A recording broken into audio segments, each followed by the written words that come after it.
Have you ever pondered how leading data scientists are able to extract transformative insights from their data? It's the art of statistical mastery. In this series, Stat Hacks, I show you how statistics is the secret weapon of successful data scientists. So the second question is, what are some of the common methods for dealing with missing data?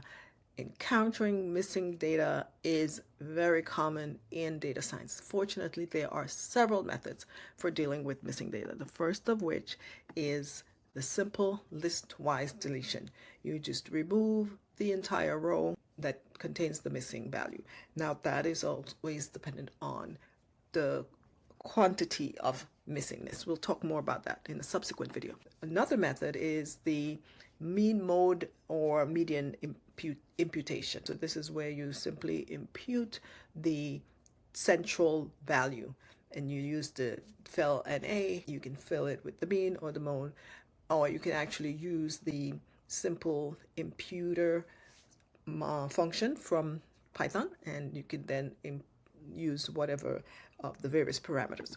Then we have the hot deck imputation, and that sounds kind of funny, but it comes from the idea that they were using the actual data that was in use. So it was the hot data as opposed to data stored that was cold data. So they would find observations that had something in common with the observation that contained the missing value and use the related observation to fill in the missing value. And we have the missing indicator method. So this is not really filling in the missing values, but creating a separate column and indicating where the missing values are as opposed to those rows that do have values. And this helps to preserve some of the information, whatever missing, the pattern of missingness in that variable is then harnessed to some extent. And this is kind of referred to sometimes as the mice. It is the multivariate imputation by chained equations. It helps to preserve the relationship and reduce the bias. So depending on the type of a variable, it will use different methods. It might use the mean imputation for one variable and use the backfill for another, regression imputation for another. So next we have the regression model, which is regression imputation. So you are using the variable and another variable to create a regression formula and then extrapolating or interpolating using that line to fill in the values that are missing. The LOCF, this is the last observation carried forward. This is usually for time series analysis. So we can fill in the missing value based on the previous. So if they're missing their blood pressure measured today, then we fill it in with yesterday's blood pressure or yesterday's weather. They also forward fill and other similar type methods. Now the maximum likelihood estimation, we're determining the parameters that's best modeling the data. That's the maximum likelihood, estimating those parameters. And so we are going to then try to see what missing values are going to be best at helping us find this maximum likelihood estimation. And we can do that one time, or we can do it iteratively, where we find the parameters using observed data and then we update it based on the missing values that we put in. And then there is K nearest neighbor.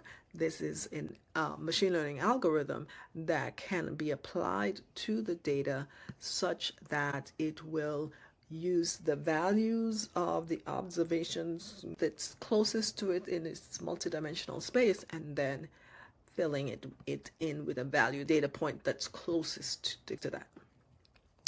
Now, these methods are all different types. So we have the more explicit type where of handling missing data. You either remove it or you put it in a mean or you use some indicator. So you're not making any kind of assumptions about the patterns in the data, except with the mean, you're probably assuming that it's normally distributed. But there's the explicit and the implicit, right? So this is where you are implying that you have some kind of understanding of the information in the variable and the pattern involved. And so we can use, different various combination of different methods, or we can use a regression, or we can do the backfill. And then we can also use some machine learning algorithms specifically. The choice of methods depends on some very important things, factors, including the amount of missingness. So whether it's 5%, 10%, if it's just usually less than 5, we would use a listed deletion, right? Which would not cause much difference in the size of our data set. Now, if it is like half of the values are missing, then we tend to use some kind of missing indicator method so that we can preserve some of that information in the missing data. If not, if it's in between somewhere, then we would probably use the KNN or a mice method. But usually then, if there are more than one column missing variables, right, we would do some kind of sensitivity analysis. Then, of course, it depends on the type of missingness. So is it missing completely at random, or is it missing at random, or is it missing not at random? So we're going to talk about all of that in another video. But the type of missingness is important. Then the variable type, right? So, of course, whether it's continuous, it's discrete, or categorical, the different variable types are important. And then, of course, your goal. What type of modeling or analytic endeavor you are going to be using this data set for. So all of that factors in. So you have a number of methods from which to choose from, but you want to be careful to assess the quality and quantity of the missingness before you decide on the method of choice.